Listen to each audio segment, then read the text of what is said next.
You wake up one day lying on the ground, surrounded by trees, land formations, and all sorts of wild animals that you could distinctly remember weren't there before your consciousness left you. Panic starts to creep in, but you force yourself to calm down so as not to make the situation worse. You check yourself first for any injuries and confirm you're able-bodied enough to move about. After nodding to yourself in approval that your body can still operate sufficiently enough to at least walk around, you do so. As you began to keenly observe your surroundings, though it may have drastically changed, it feels and looks very familiar. You start to connect the dots and finally came to the conclusion that, no matter how improbable it may be, some sort of catastrophic, nay, apocalyptic event may have occurred and miraculously you survived. The panic you felt earlier came rushing in again, turning into devastation. Your mind absolutely broken by the sudden turn of events. You didn't even notice you begun dragging yourself to who knows where, marching without thought. All of a sudden, as if some sort of comedic play, you found a beautiful blonde woman, pinned down by a tree, her pretty face and the rest of her front parts exposed. What do you do? Dr. Stone, an anime that tries to study different characters and their psyche right after being thrown in a post-apocalyptic world, with a dash of shonen seasoning of course to make things a little more interesting. Of course, the post-apocalyptic genre has been around for a very long time, and just like the ones that came before it, this one also tries to tackle the question of what would the rest of humanity do? How would they act in response to the situation at hand, to their environment, towards other survivors, and of course, to themselves. Though not as close to a realistic simulation as it should, being a shonen anime and all, it still delivers the dilemma. When society has crumbled, and there is a desperate need for survival, and the only rule left to remember is there are no rules. How would you go about doing so? Well, in the show so far, I've ascertained 3 key things that have helped our protagonists survive. Their friendship, Shonen 101, their moral compass, and of course their willpower. Let's discuss that deeper. Starting off with our main protagonist breaking free from his stone chrysalis, he tries to search for the person dearest to him, only to find her encased in the same stone shell he was in moments earlier. Though this may have been the case, hope doesn't fade away from his eyes because he knows. What? He is, isn't he? He's simple-minded. Taiju, 君の主張を整理すると、自分は手を出さず殴られ続ける。よって石像は壊すな。そういうことかい？そういうことだ！ Obviously gifted with primitive strength. ぶったたくんだな！体力作業は俺に任せろ！ And is a love interest early on. あの時、大樹くん、何言おうとしたの？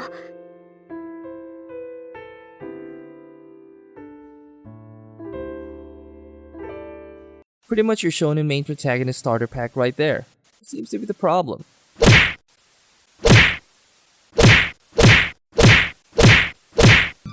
Alright, fine.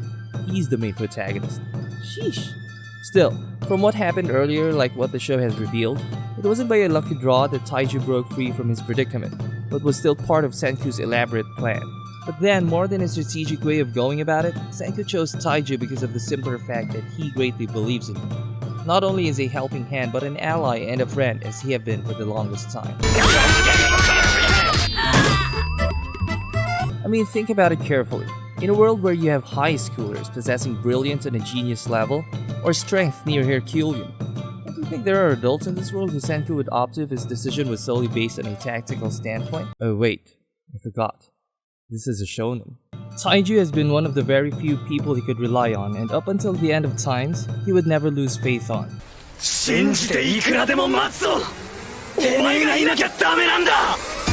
But of course, it wasn't just a one-way train of thought. Taiju also believed in Senku just as much, if not more, as Senku did in him.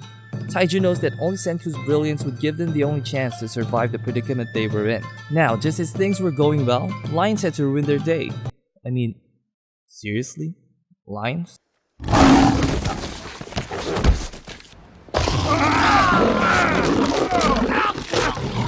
If I were a lion and you were a tuna, I would swim out in the middle of the ocean and freaking eat you! And then I'd bang your tuna girlfriend. Okay. Well, tradition I guess.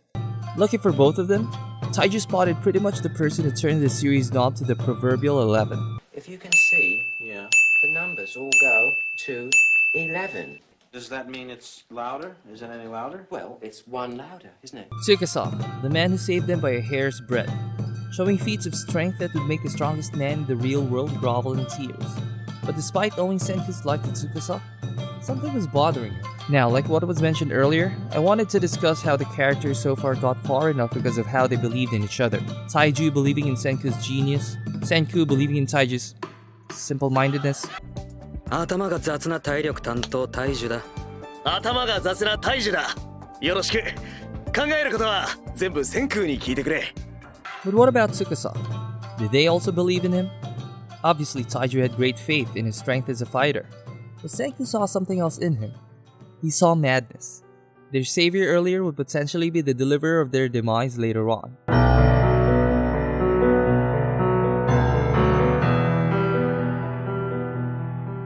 Tsukasa's view on humanity, mostly towards adults, was revealed to be insane and twisted. Due to some painful, traumatizing experience during his childhood, his attitude towards them was forever changed. Now, given the chance to live in a world where there are no rules, where he'd be unstoppable to enforce his beliefs, the remaining adult populace, no matter how helpless they are in their stone-encased state, could now be easily eradicated. 獅子王司はいいやつで。人殺しだ。An act Tsukasa truly believes could give humanity the paradise he envisioned, where only the quote-unquote untainted would live in. Of course, this idea was just batshit Thanos-level madness, and for Senku, this was just downright unacceptable. He seeks to start civilization again with everyone in it, not just a select few, thus turning the cogs in Senku's brain to halt Tsukasa's heinous plans. んなもん手は一つじゃねえか。のろしを上げた謎の連中を探し出して仲間にゲットするんだよ。But does it mean that Senku represents humanity's salvation? In a general sense, I guess, but I actually found it to be a more interesting thought experiment to view them both as humanity's destruction. Though not totally, because both of them still sought to save those who are worth saving or would not get in their way. On one hand, you have Tsukasa's ideals of absolutes, that one side must fall in order for the other side to rise with no compromise at all. Yet when I look at what Senku also represents, he is the symbol of man's uncaring, unsympathetic, almost inhumane desire for knowledge. Though even if it is desire that would lead to saving a number of people, it was still unforgiving to those who wishes to hinder it, such as Tsukasa. いよいよ VS 司の究極兵器黒色火薬の誕生だ。 Both seem to represent man's destruction one way or another. So who ultimately represents salvation here? Well, for me, Taiju and Yuzuriha actually felt more fitting of this description. And ironically enough, they both represent Senku and Tsukasa's ideals respectively, yet in a much simpler and uncomplicated manner that would actually give everyone a chance to live. Taiju with his stubbornness to protect everyone and only to protect without fighting back. And Yuzuriha's purity and willingness to sacrifice herself if it's for everyone else's sake. Of course, again, this is just me thinking way too much about it, but I'd be very interested though if the scene in particular actually held a deeper meaning for you as well. Comment down below if you actually thought of something a lot crazier than I did, or if it didn't mean anything more to you at all, that's fine. Lastly, the final key that is almost synonymous to being human, survival.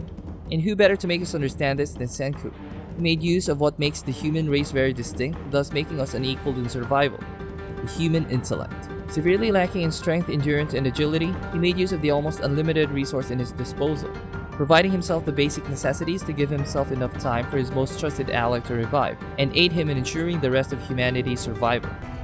ずっと待ってたんだよ大樹てめえを100億%生きてるって分かってたからな。 Not only that, now faced with an enemy who can almost be considered a force of nature, he still outwitted Tsukasa time and time again. From hiding the fact that he was planning to make gunpowder all this time to defend them from Tsukasa, up to the event of Senku faking his death in front of him. A ploy which shockingly could be traced much earlier than his gunpowder plan, already conditioning Tsukasa to go for his neck when the time came when he would attempt to strike Senku down. Which, to be honest with you, made me immediately utter, "This is just too shonen," but was actually quite cool when it got fully explained. All in all, the show so far was just a bundle of shonen joy. High schoolers being pretty much the epitome of being superhuman, deaths without making it too graphic by crushing statues and all, And lastly, moral dilemmas that are easily digestible and solvable. 昔一人の貧しい少年が手術をする妹のために貝の首飾りを作ろうとした。妹は人魚姫が大好きだったんだ。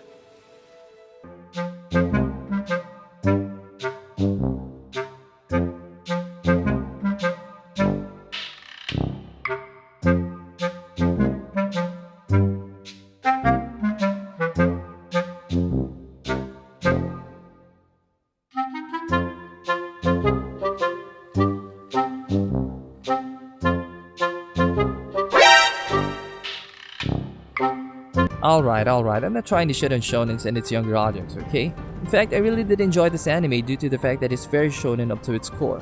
Which reminded me of days when I genuinely enjoyed anime the way I did during the era of the big three and of shonens that came before those. If it's skewed even just a little bit to being a little more seinen, or less of a shonen, then I just don't think it would deliver the same quality of entertainment that it currently does. It's just perfect how it is right now, and I can't wait to see more from it. 10 billion more.